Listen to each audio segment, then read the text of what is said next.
So I'm going to need an amendment to the agenda. I move that we amend the agenda and, Remove item 8. yeah, remove item 8, the election of board officers. A second. Okay. Do you need an explanation, or is everybody good? The policy points out that it's in July. At the first meeting in July, yeah. Yep, That's what it says. I was trying to, that was my mistake, so I apologize for that. All in favor? Aye. Aye. Opposed? Eric? Yeah. Oh, so now we're on to agenda item 1. Yes, we are. Okay. I move that the board accept the purchase of a water line easement on TL 23E30008000 in the amount of $2,722.90 as described in attachment 1 and authorize the general manager to sign the easement document. Second. Good evening, Commissioners. Hi. If I can, since these 4 items that are kind of in a row here are all related, I'm going to give you some dialogue on those, and then hopefully we can get through the other 3 a little quicker. But these are 4 additional easements that we've been pursuing for the Hatton Transmission Main project. We acquired one of those, or a separate one, I should say, a couple of meetings ago, and the board approved it.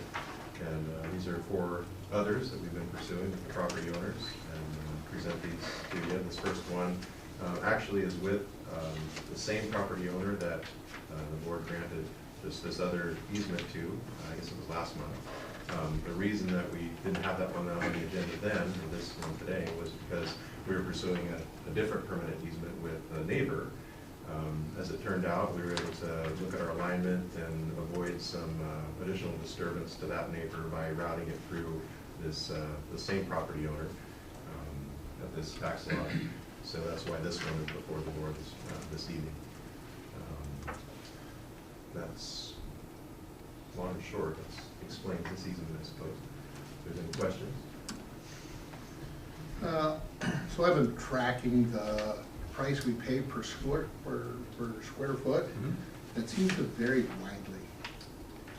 Why is it? It can vary, yes.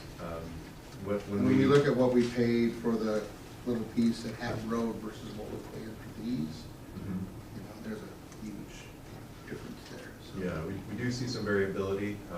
You know, other projects where those easement costs have been higher, like Hatton Road pump station, the Grunland property there, that was in the neighborhood of 250, 225 a square foot. Yeah, 250 plus the other stuff. 152nd reservoir easement that we acquired on the west side of that property was substantially more.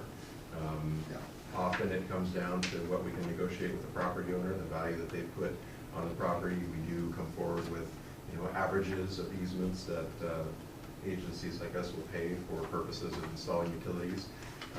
Oftentimes it comes down to negotiation. So these easements that we're presenting tonight are, I think there's a little bit of variability in the ones you'll see. They're all around that $1. These are all fairly close. Square foot, yeah. And the property is fairly similar. This current agenda item and the next 3 that we'll talk about tonight. Similar terrain, you know, there is some consideration in there for removal of things like trees, you know, the value that different property owners place on those types of characteristics or features of their property. So yes, you do see variability. The research we've done confirms that. You know, some of the prices that Lake Oswego pay or other agencies like that are doing large developments, you know, large projects rather, capital improvements, pay significantly more in some cases. Oh yeah. So we do try to strike an average when we're negotiating these, and given the zoning, the rural areas, I think we're fairly well on the low end of those ranges.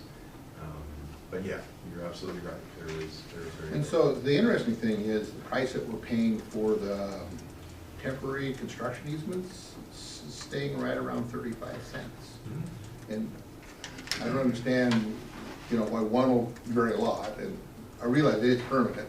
Right. But I think 35 cents is a hell of a deal.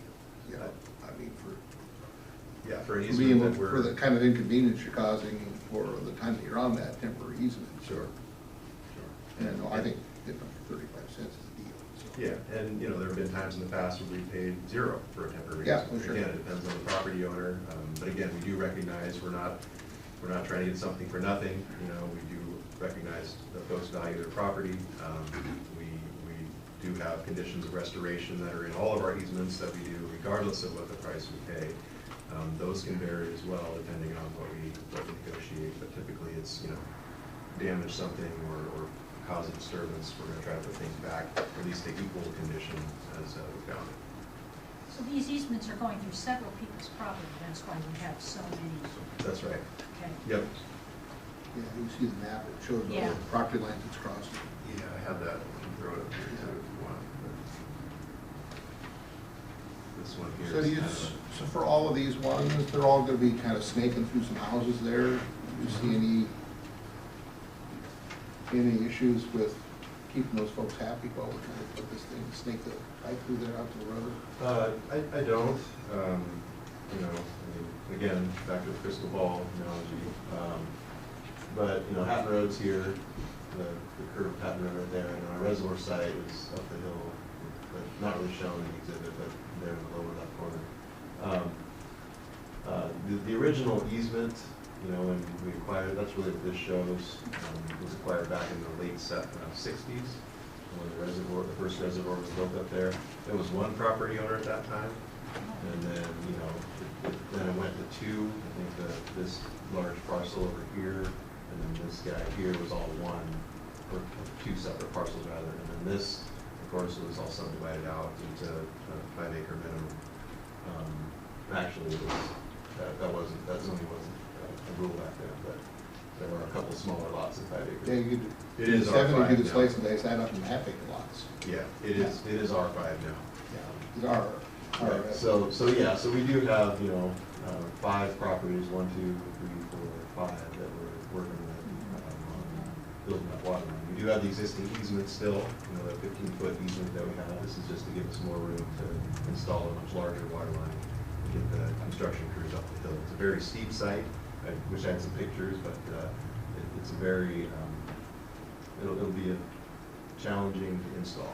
Yeah, Doable, yes. The topo is impressive. But it is quite a grade change. Yeah, look at the topo map for that. You see those trees, you don't really see the elevation change. Right. Once those trees are out of there, you're gonna see the elevation change. Yeah. So I guess the question was, you don't see any issues with those property owners as we approach the road? No, I don't. You know, the ones that we negotiated easements with, they work well with us. You know, each property has, I'll say, their own preferences or set of conditions. There may be, you know, one example is this property here, which is, I think, the next one on the agenda. One condition was, you know, any larger trees, could you cut them into serviceable lengths for me and get them on my property where I can cut them up in firewood. Those are things we can easily do as part of the construction contract, and it's, you know, not a major issue for us. So little things like that always make each one a little unique. So speaking of trees, going through now that it's all heavily treed, I'm sure probably wasn't that heavily treed when we bought it back in the late '60s. Is the intent to keep that right of way cleared so we have access through there in the future? Yes. Is that the plan? Yeah, absolutely. And, you know, frankly, the district, we haven't done a good job of keeping our Yeah, that's why land I wanted easements to make sure clear. that now that we're gonna go in there and touch it again, that we'll let people know that we don't want to replant fir trees on top of Yeah, our exactly. pipe. Anything that's within a permanent easement, Right. we try to keep clear. You know, small bushes are typically Yeah. okay, but, you know, large duck firs, not good. Because if you don't keep it clear, if you have a problem, having to cut your way in just Mhm. delays all the problems. Right. So, Yep. Any other? Karen? Commissioner Ansher? Yes? Commissioner Blanes? Yes. Commissioner French? Yes. Commissioner Kalani? Yes. Commissioner McNeil? Yes. Motion passes unanimously. Okay, so I'll just go through these, but we may not have to have much discussion. I move that the board accept the purchase of water line easement on TL 23E30000808 in the amount of described in attachment 1 and authorize the general manager to sign the easement document. Second. So can we just vote on it since? No, Adam's gonna talk about Oh, it. you're talking I don't about want it to more? short it. That's this one We've been here. ready for this all day. I can point to which property it is. Yeah. That's this guy here. The previous one, he was the field, this is this guy. Okay. So they're a little bit great. out of order, but yeah, that's this one now. And again, this is the little wedge of land that, Yeah, that we didn't get little on the tiny- prior easement, but Yeah. it's the same property. Any questions? Karen? Commissioner Ranger? Yes. Commissioner Blanes? Yes. Commissioner French? Yes. Commissioner Kalani? Yes. Commissioner McNeil? Yes. Motion passes unanimously. Okay, I move that the board accept the purchase of water line easement on TL 23E30000825 in the amount of $8,228.25 as described in attachment 1 and authorize the general manager to sign the easement document. Second.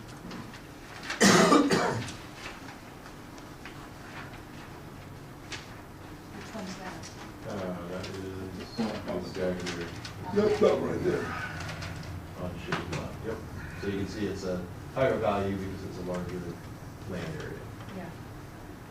Unit price is a little bit higher, I think, on the permanent due again to more trees and that. So what do you do with all those trees? There's a bunch. There are a bunch, we'll chip the smaller ones likely. Uh-huh.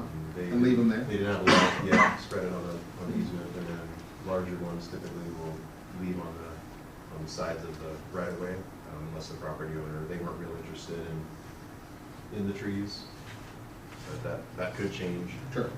But that's the plan right now. Number prices are pretty good right now. Yeah. A lot of the trees, I will say, are, on most of these areas are smaller.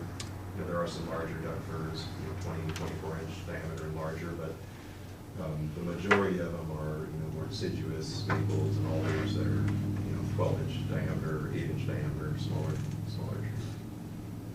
So are the chippings acceptable for erosion control? Or do you have to go to another? In parts of the right-of-way? Yeah. They In the right-of-way, yeah. Yeah, the steeper areas, we probably do some water bars, something more Yeah, common right. than the. Yeah. the Some mechanical work and stuff. Yeah, yes. yep, but yeah, chips do, Because the Forest Service uses them almost exclusively for erosion control, but I didn't know what the county and everybody else would allow you to do with them, so. Yeah, the nice thing is that it's on private property, the county doesn't have a whole lot of say. Mhm. Their general erosion control requirements would apply, and we'll abide with. That saves you a bunch of money if you don't have to go and haul in Oh, yeah. erosion abatement and stuff, so. Yep. Okay, anybody have any more questions?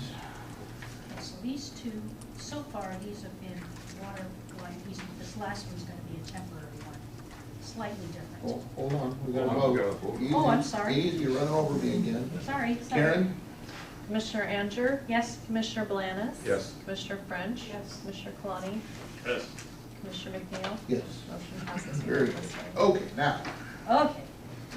This is a temporary easement. Yes. I move the board accept the purchase of a temporary construction easement on TL 23E30000807 in the amount of $1,427.30 as described in attachment 1 and authorize the general manager to sign the easement document. Second. okay, So that is for this property here, this guy, and you can see that, you can barely tell that the existing easement barely cuts It clips across the that corner. property, right? yeah, it just Right. barely clips the corner. And. You couldn't move the pipe over the other guy's stuff. Well, we actually will. Oh, yeah? That's the reason that we got that second easement on the property here Uh-huh. to the north, that you just approved. It just cleans things up. Cleans things up. The reason we did come back to these folks and ask them for a temporary was if we need additional access, an access point for construction equipment into the easement right of way, that's a nice option to have. I may not use it, but coming off the Hatton Road there, that with the grades and just some vegetation and things in the way, it might be nice to have a little more room to get in and out. So that's the purpose of this temporary. Questions? Karen? Commissioner Ranger? Yes. Commissioner Blanes? Yes. Commissioner French? Yes. Commissioner Kalani? Yes. Commissioner McNeil? Yep, Motion passes unanimously. thank you. Okay. Thank you. agenda item 5, do we go ahead? Please.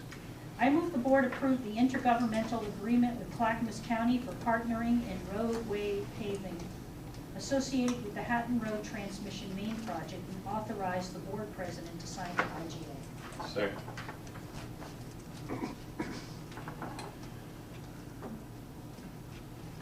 I don't have any visuals on this, although I could pull up the exhibit map. And I think that'll be Commissioner French, you'd be the only one that hadn't heard what we presented at the work session last month, right? That was last month, I believe. We essentially presented the agreement that you have before you, an IGA with the county, that we've coordinated with them. A great opportunity to coordinate on paving activities that are associated with, again, the Hatton Road Transmission Main Project.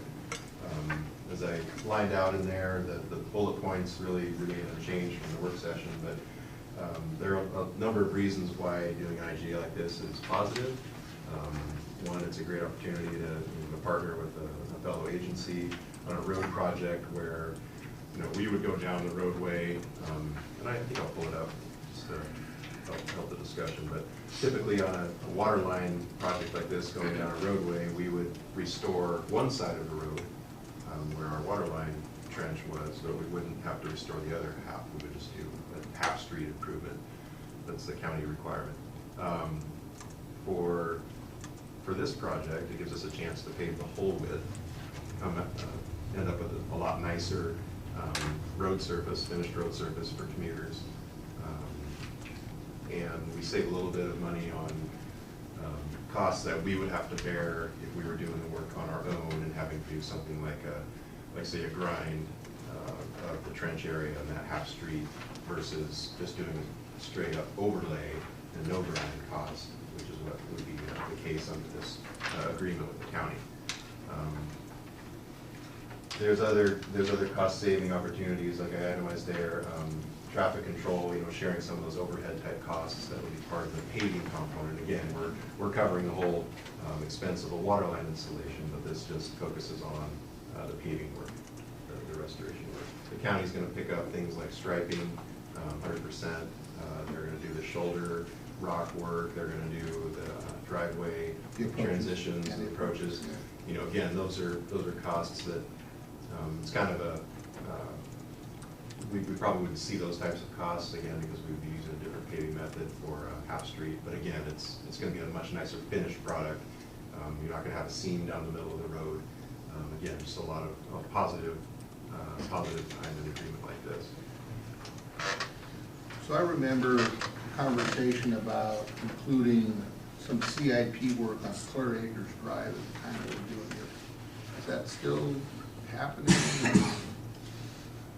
We're getting ready to pave this road, right? He'd have us come back and want to do some work on Clear Acres and have to pave this road. So. Right, so we are going to tie into Clear Acres. Yeah. And we're going to allow for future connection. The line of Clear Acres, though, is it's not a terribly old line.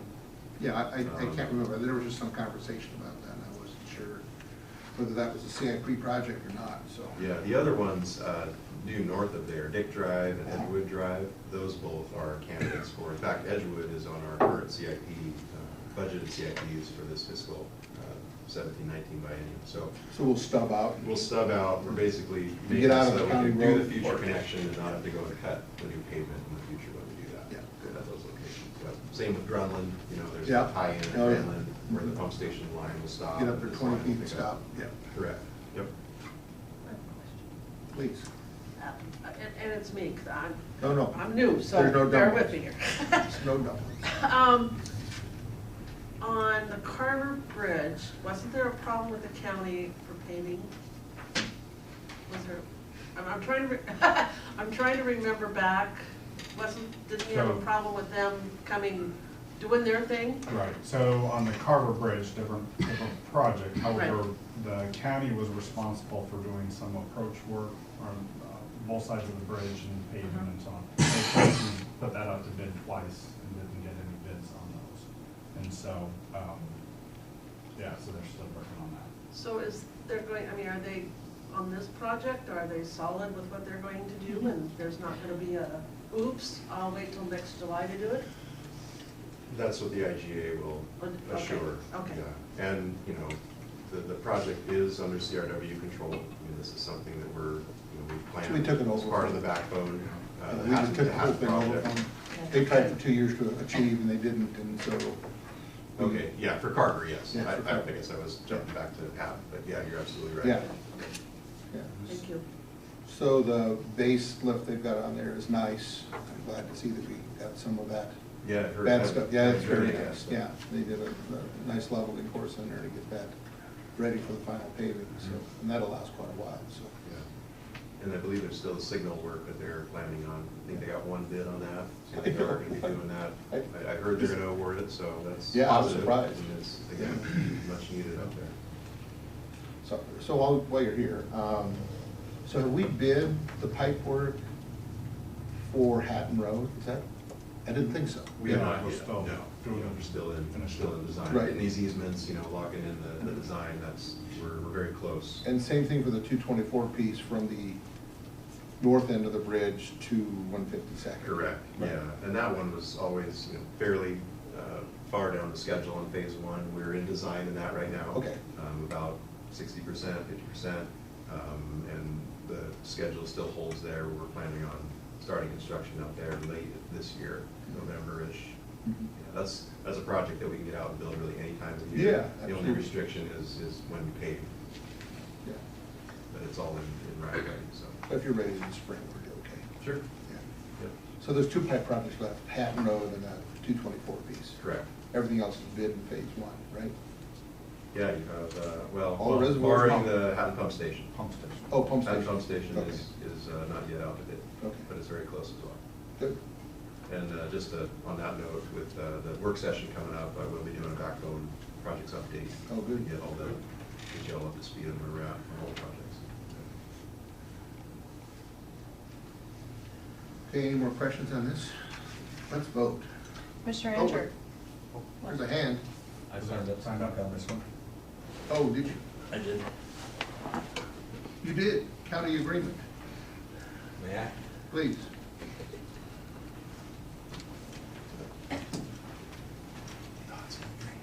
Gary Hurry, Mayor.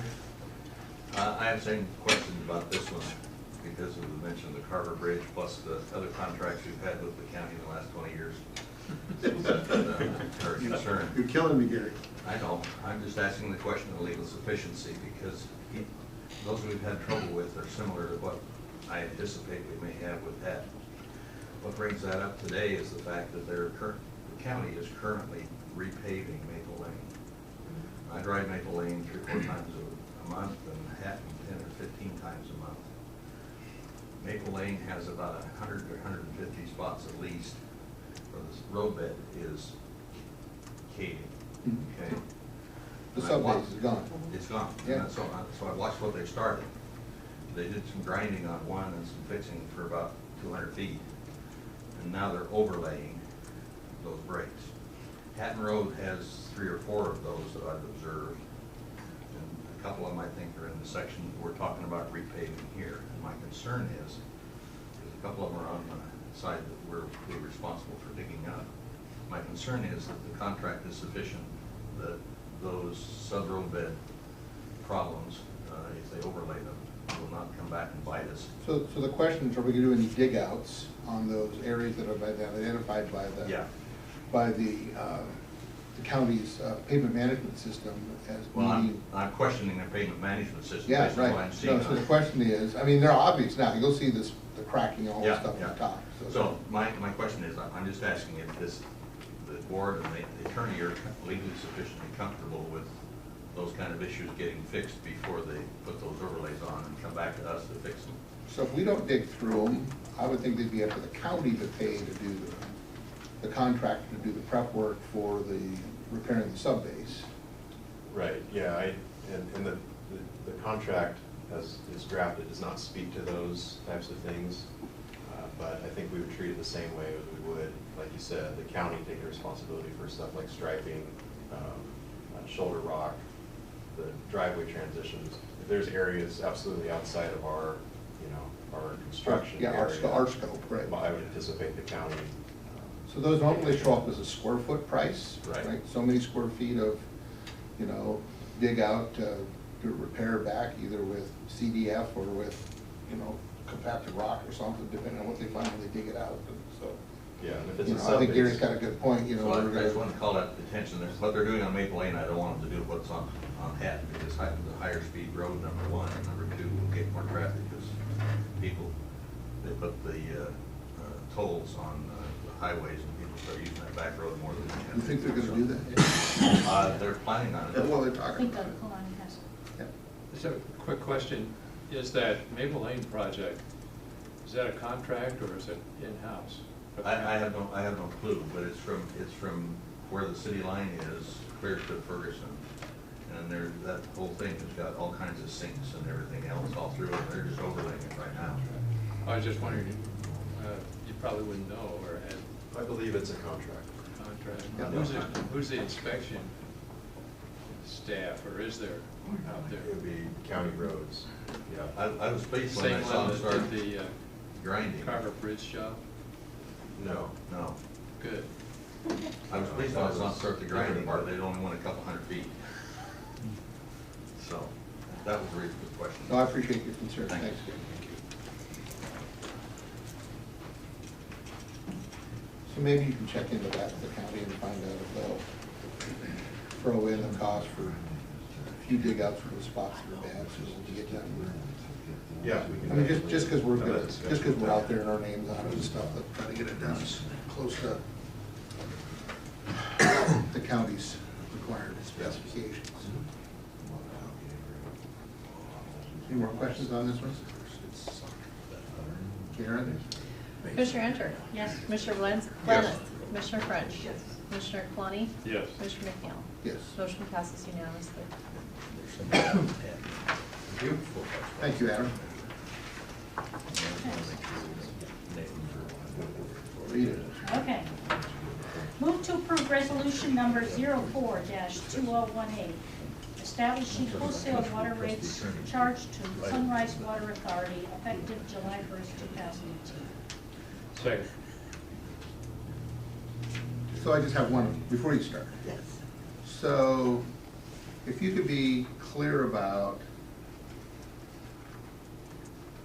who's supposed to be buying this water? Is it the NCCWC, or is it Sunrise through NCCWC? I'm lost. I read that whole agreement again this weekend, trying to make some sense out of that thing. And they've flip-flopped back and forth through that agreement. You know, part of it says everything that we do should be done through NCCWC, and then it says, oh, no, we'll drive that all off to Sunrise. And so my question would be is, so we set this rate, right, for Sunrise as it is in the motion, and then what if somebody else wants the water? Is that NCCWC's to figure out, or is that ours to figure out? So the way the agreement works is that it's an agreement between CRW and NCCWC. And Okay. then NCCWC has been assigned full control and authority to Sunrise. And so that it is confusing, but, Yeah. so in essence, Well, I just wanted to, NCCWC because that was the has tape, that was the said- tape that I got when I read that agreement again, I went, well, I mean, so like, who's in charge of NCCWC? Jesus. And as the new NCCWC agreement comes into place, then we will follow on that with a new agreement at that point. Okay, so you'll update At that this. point, it should smooth it all out and clarify. So then my question is, do we have to include that in the motion, the NCCWC along with Sunrise Water Authority, or do you think the motion is sufficiently clear? Yeah, make him earn his money now. For something I've not been consulted on. Yeah, sorry. Don't you love it? That's why we only hire the best. You pull a rabbit out of your hat every time.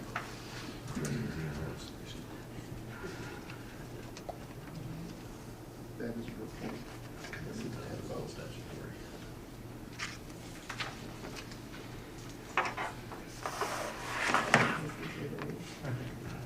Thanks.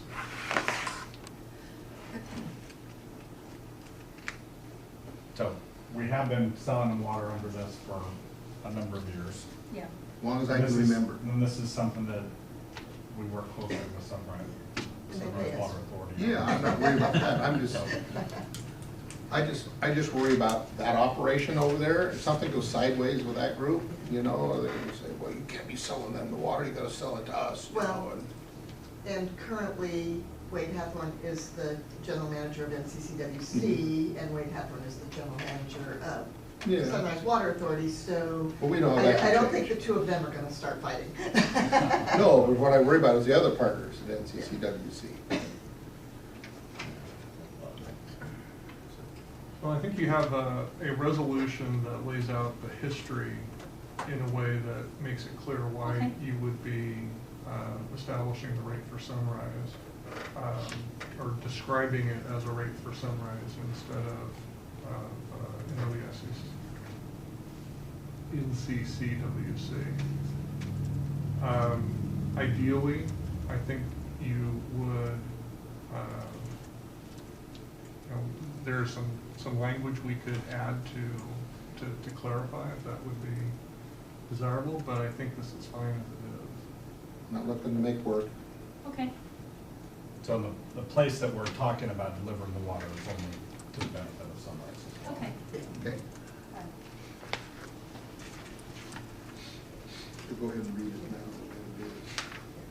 now. Okay, So I think we already have. I think I Yeah, already so read so we're good with that, okay. yeah. You ready for a vote? No, we're ready for Carol. And I don't really have a lot to add. You can see that currently they're paying the .68808 per unit of water, and that will go up to .70458. And this is based on the methodology that we've been using over the years, since 5 years ago when we did the last wholesale rate study. And it includes increases that we observed in power costs for the prior year, as well as the CPIU. And we did have to change the CPI because the Portland one is not available anymore. But that still calculates out, to an appropriate rate going forward. The approximate revenue increase is about $20,000. So, I'm still thinking about the Oregon City rate increase and our rate increase as the two compare. So what is the biggest one factor that drives, I know we have a formula, but there's things in the formula that drive how you calculate the increase. Well, the increase is simply what did we pay last year, what's the CPI, and what's the increased power cost. So that's how we jump from one year to the next. So that's- The original wholesale rate study took into account their share of capacity of the plant and the requirements that they, to move water from the plant through the pipes to where they take the water from us. And so are they using the whole 2.5? Yes, they're very consistent. It's an average of 2.5 million gallons a day, so they really have like the total annual amount, so there are do some it, so it's an annual. fluctuations. Right, there are some fluctuations, but they really are very consistent in the amounts of water that they take on a regular basis. Anybody else? Karen? Commissioner Andrew? Yes. Commissioner Blanes? Yes. Commissioner French? Yes. Commissioner Klani?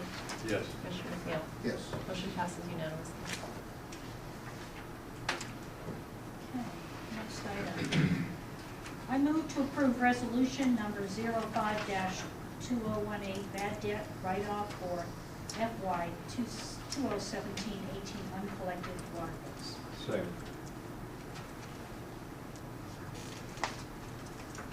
I have lots of questions. Okay, This one just blows my well, mind. can I just give you kind of a brief Do. overview? Yes, So we please. do this every year. We bring to you those accounts that we believe we are not likely to collect.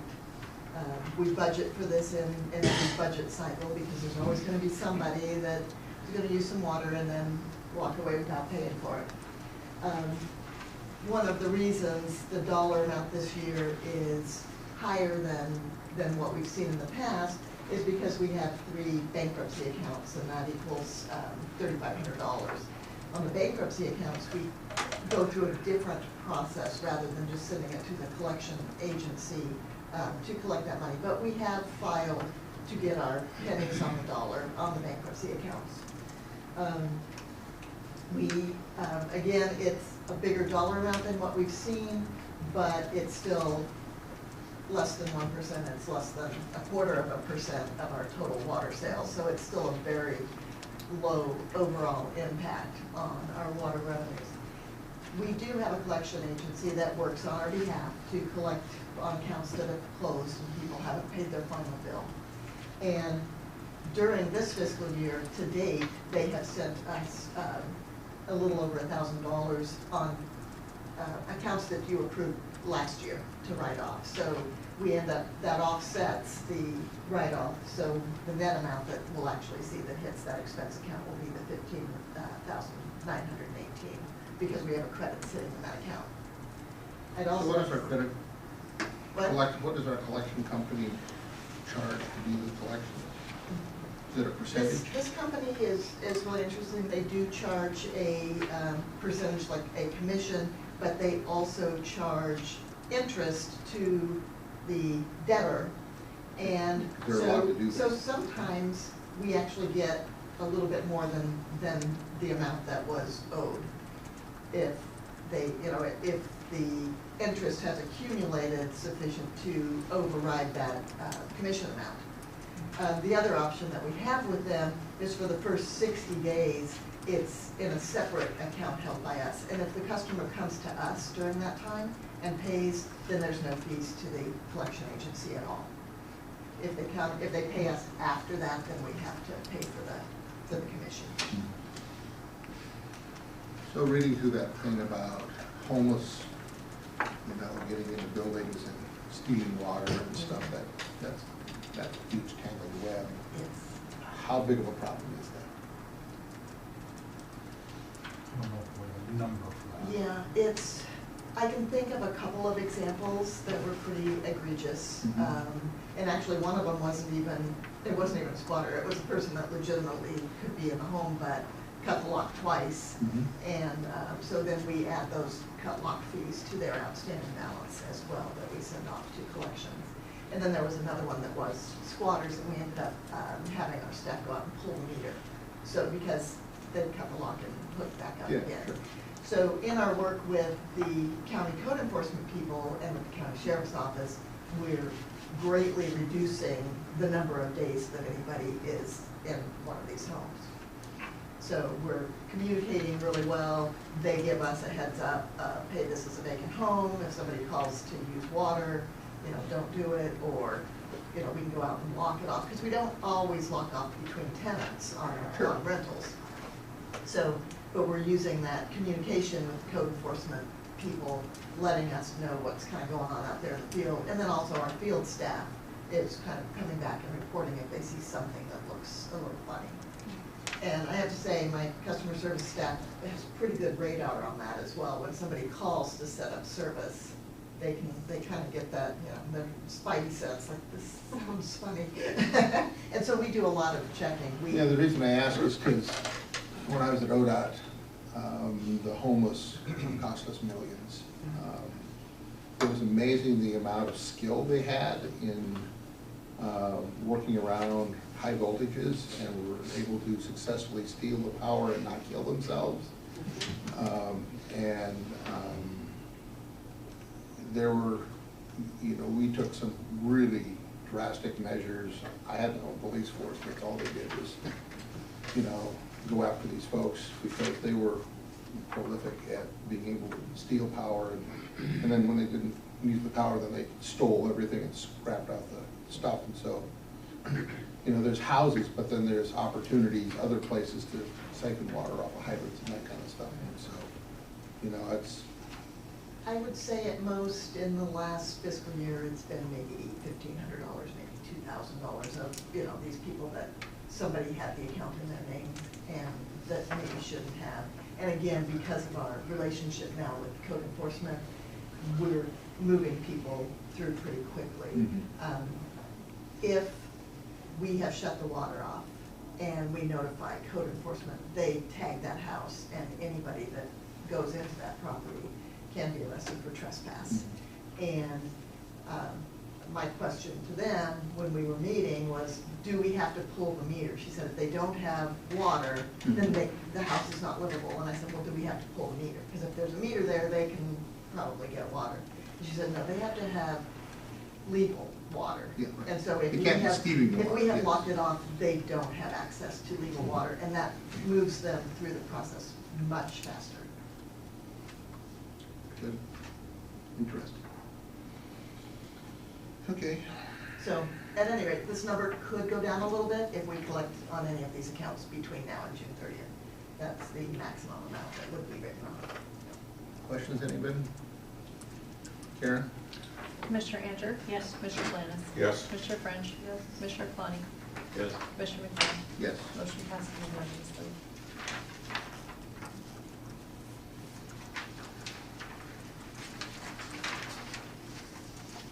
Do we have a motion to approve the consent agenda? I move that we approve the consent agenda. Second. Does anybody have any questions about any of those? The easement for PG's straightforward line extension agreement, so that's a slam dunk. What we left out on that, as close as that was to that transformer stuff, you guys are, geez, that's a deal. And then there's the, Okay, well, all in favor? I, Aye. Opposed? Passes. Good. Todd, you're up. All right. So item 9, agenda item 9 in your packet is the management report. Just a few things before I get there. I just want to point out in your folder, you have a couple items. One is the technical memorandum from Murray Smith as it relates to the joint engineering study, and then also it includes the FCS groups. So this replaces the earlier documents that you have. So we've got you that final version there.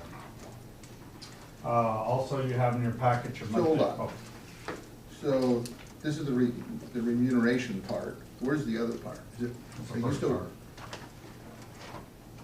So this is the Murray Smith technical memorandum is the first part. And Right. the FCS group is a remuneration part behind it. So where's the part about how we're gonna serve the different areas that they looked at? Part about how they're, it's in the Murray Smith memo. This is the same memo that was provided earlier that you went through with Brian. So so we got the draft report, Mhm. and this is the final? Mhm. And so there was no, so this is the first time I've seen this, You saw the draft. yeah? And so we had a meeting, and we asked them to make changes. Right. So did that happen? Yeah, Okay, so that's incorporated in this. okay, so I guess we'll look at it and see that they did what we asked them to do, so. Okay, Okay, so you have your monthly update. A couple things I just want to bring to your attention real quick is on page 7 is the CIP backbone projects update. And then page 8 kind of gives you a flavor for some of the different other development-related type projects that are taking place. So a fair amount of activity. There were some questions about what are we doing as it relates to non-backbone projects as well. And then draw your attention to the last page. So since we're in, we're going to start transitioning where before we kind of talk about snowpack and so on. Now we're not going to talk about snowpack because there isn't any, so we're going to talk about river flows. And so you'll start to see the river flow chart every month. As you can see, we're not starting off on a good level so far. So we'll be obviously watching that close, and then we'll be talking more about that at our June work session. so if anybody cares, you can go to the USGS website for stream flows and get information about kind of what the region's doing for all the rivers, and they give a lot of information. If you have questions Suzanne does a good job of explaining what all those different charts mean. I know it helped me to understand what those things were talking about, and so, That's where all this data originates. yeah, So, that's where it comes from. You can even sign up for alerts, set levels, and they'll send you a deal every day and tell you where the river's at. So in the report itself, we already started talking about the first item, the code enforcement meeting. So that was an example, I think, where what we're trying to do is how do you address some of these issues where you have people moving into homes illegally, setting up service, and it was a very helpful meeting, I think, for twofold. One, to coordinate with the county and then find out the different resources they have available, and they were very interested in working with us because this helps them provide a mechanism to correct the situation sooner, and it also is a value to the property owner itself. And then we also invited other water providers to participate in the meeting, and so I think it was valuable where they had an opportunity to kind of talk about, well, we do it this way, well, we do it this way, and so there was some good exchanges of ideas on how we proceed from there. So I appreciate Carol's staff for putting that together and doing the invites, and I think it was a very worthwhile meeting to build off of. I'm going to skip down to the Clackamas River water providers. They met, as you could imagine, a lot of discussion on blue-green algae and the response plan that the CRWP has put together. One change to be aware of is as part of that response plan, the original approach was that if there was something observed in the watershed through our coordination with PGE, that the CRW members would do testing at the first intake, which would be City of Estacada, and the last intake, which would be the Lake Oswego Tiger intake. So the CRWP said, no, let's do testing of all intakes if there's a detection. And so that's a change that was made, and so the CRWP will pick up the costs associated with that additional testing. So we're clear on how that testing goes. So soil water quality people go and draw the samples of each one of the intakes for all the people like you agreed to do. And then do they do split tests, ship some off for independent and run our own here? So these are all, Suzanne, if you want to come up and spend. So what the CRWP is going to pay for is for the test to do the LS or LCMS test. Yeah, so, Which is the more involved. right, so what we've been working on with Clackamas Community College is separate from this testing. So, testing for the same stuff, but separate events. So, what's gonna happen now is if a bloom is identified by PGE and a toxin is detected in the water, the source water up at the reservoirs, then each of the water providers will now be sending out a sample for toxin analysis. It's going out to Lake Superior State University in Michigan, and it's gonna be run on a excuse me, instrument called LCMS. Basically what it is, it's really good analytical equipment that can give you a really nice fine resolution and very low instances of false positives or false negatives. So that's great. What we've been working on with community college is on a machine called HPLC. So all these acronyms are great. It's basically the first half of that test that we're sending out to Michigan. So we're still working on it. We are pretty excited because we finally found a protocol that we've been looking for. We got all the chemical reagents in today. They're sitting on my desk. So we will be back at it and working on developing our protocols. We've gotten pretty close on a few, but not enough for us to be really confident because essentially, not having a protocol to work from, we're kind of experimentally figuring out on our own. So once we're able to do that, that'll give us the ability to detect but not quantify. Yeah. And so it'll be a huge advantage, but it's still going to take some time, and it's something that we're very, very careful with because we don't want to run off and say, hey, we can detect toxins, and, you know, happen to be detecting the wrong thing. That would be horrible. So that's where we're at with that.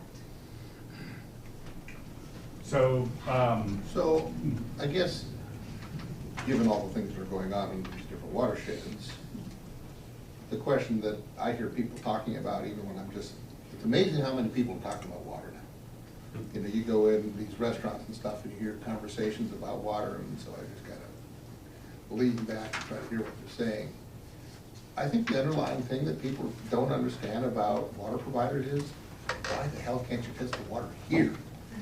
I mean, they don't understand just shipping it back someplace in some other state, you know, and waiting days to get the answer. And, Yeah. you know, I mean, water's pretty important every place you go. It makes sense that there's at least one a little bit closer than 2,000 miles away. So, water providers collectively have been pushing to try and get a laboratory in the state that can handle these analyses. The thing is, finding somebody who can run ELISA, which is a much quicker, much easier test, but can sometimes give you false positives, that's not a problem. We could probably find a lab that would be certified to do that, and DEQ does have the equipment, and Salem just bought a machine themselves. So that's possible. But the thing is, I would think OHA could do it in Hillsborough at their lab. so when making public health decisions, you want to use the LCMS, but just because you have the equipment doesn't mean you can run the test. You have to be certified. Oh, no kidding. Right. And so, Oh, on one hand, finding someone who has a machine is difficult. I'm not sure if Hillsborough has it. We like to think they do, but we don't know for sure. But then we need to be and willing to go through that not process. that they'll admit to, I can tell you that it's down in Salem. Not that they'll admit to. They Right. may indeed, but nobody's. Right, and Something so, up and and down. the procedure is not easy, and so it will take lots of training and development. But we are hoping that somebody will hear us. So collectively, through Oregon Water Utility Council and SDAO and LLC, these are the things that when, you know, legislators are coming to us and saying, what do we need? We're saying we need an in-state lab so that we can turn these samples around. Because water providers getting LCMS is kind of a pipe dream. I mean, it's very expensive. So It needs to be a statewide function. It clearly needs to be something that can respond to any kind of water contamination with a potable water supply. yeah. It doesn't matter what it is. It may be Blue Ridge down to here, maybe something else someplace else, who knows? Yeah, and honestly, most of the labs around here can handle just about any test that we need, except for that LCMS for cyanotoxins. They're just not certified. So hopefully that's one thing that will come out of this. And like I said, we've been pushing pretty hard. We did comment to OHA once they said that they were going to be releasing draft rules that we would really like to see them push for kind of an in-state laboratory. It seems to me something that the legislature should be all over. You know, There's I mean, interest now. come on, guys. Yeah. Do something qualitative down there that makes some sense for everybody, so. Yes, and so there is interest. We did have a meeting with OWUC and SDO and LLC with Peter Courtney, Was it, Senate President. you talked to Peter lately? Because I know I'm gonna make a phone call.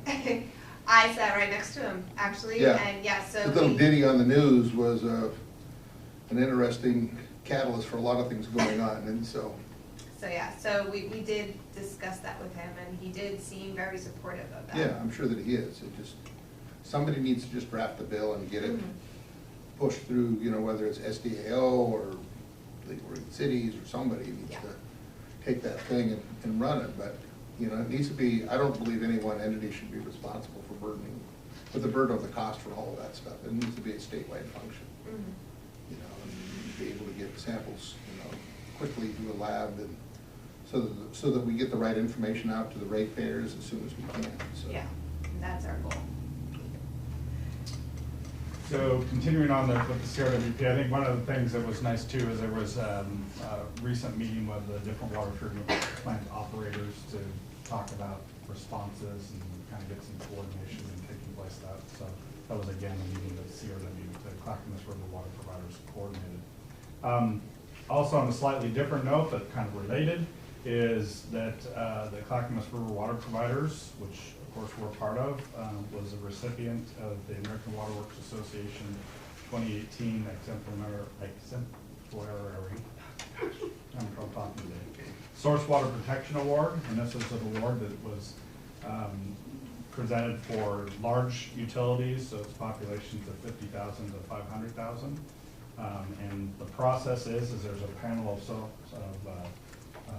source water protection experts that review all the different applications, and ours was picked as number one.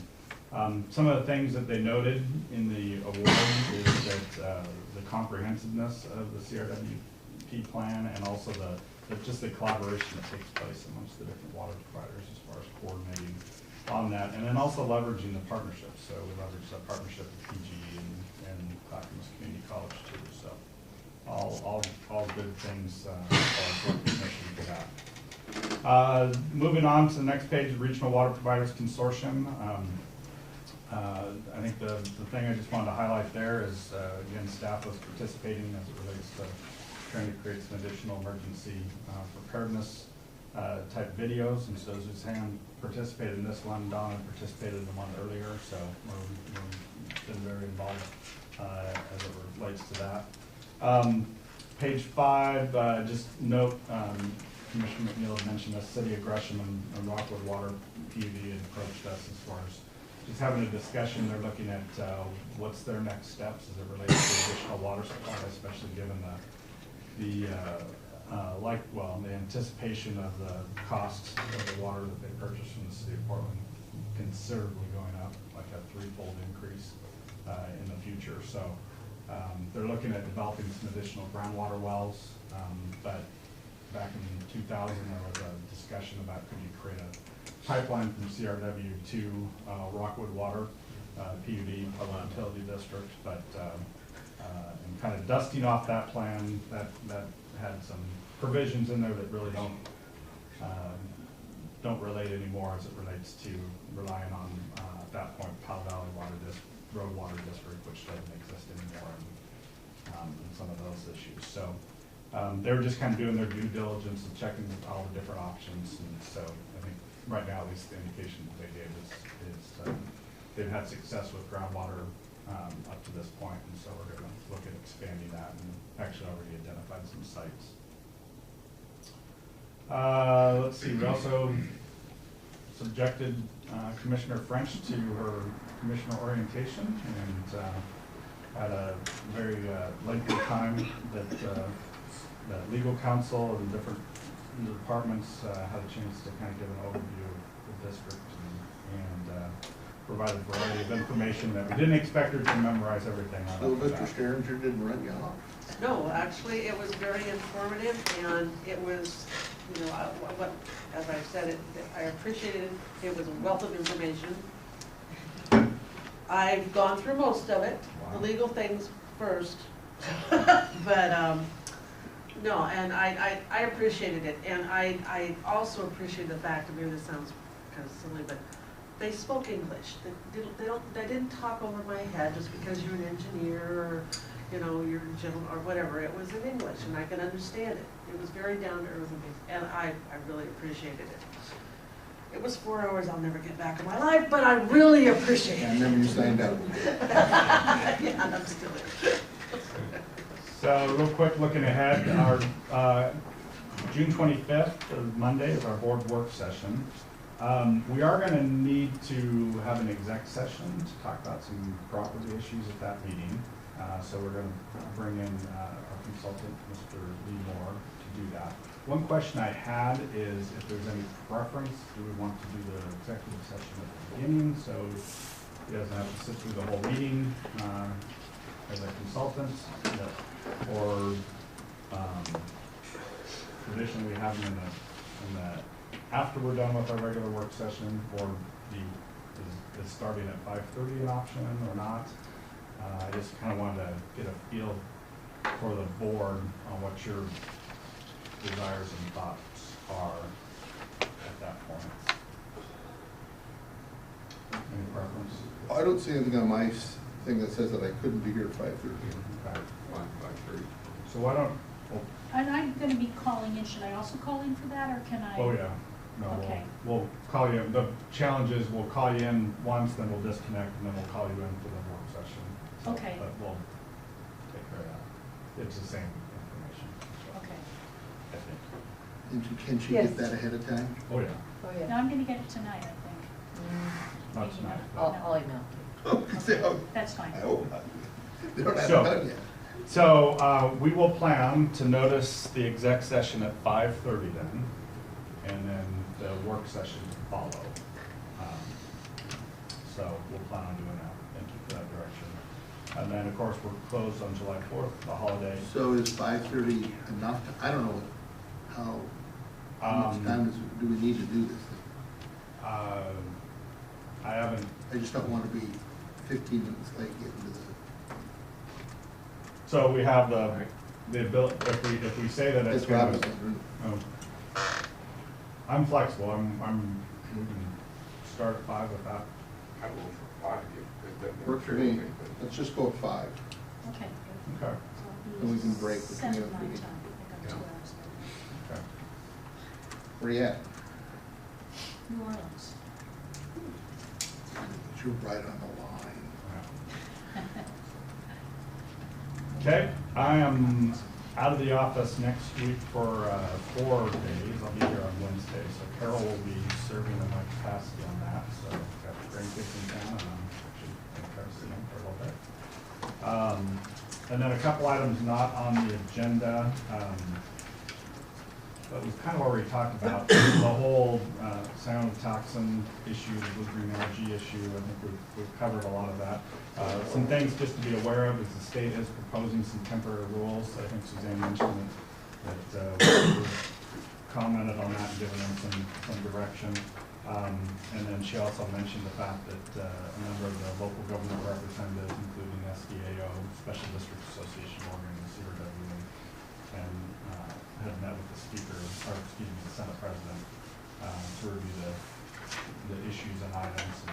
And I think out of that came some interest in the lab issue that we talked about, and also some funding, some additional funding for the drinking water program. So those are all good things. Another thing to be aware of is we have been contacted by Oregon Public Broadcasting. They're contacting a variety of water providers in the metro area to kind of ask what's taking place, and so we provided them some information.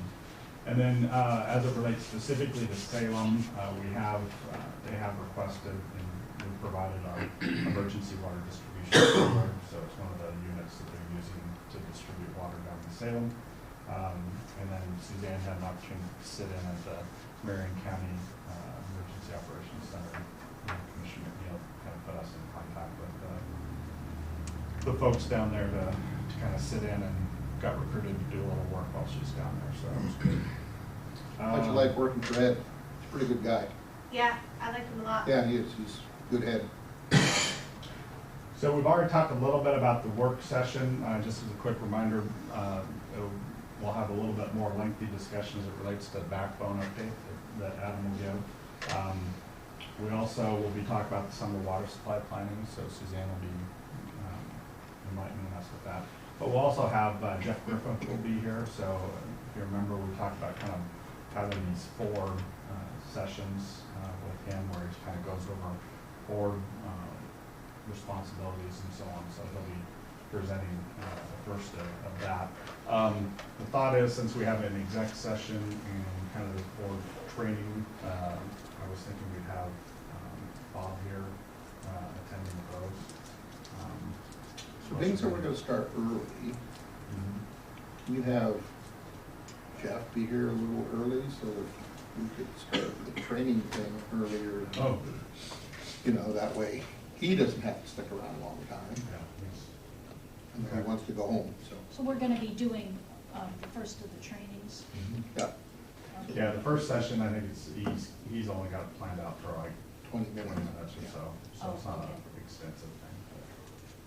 But if we ended up being early, like 20 minutes, he could get started on that.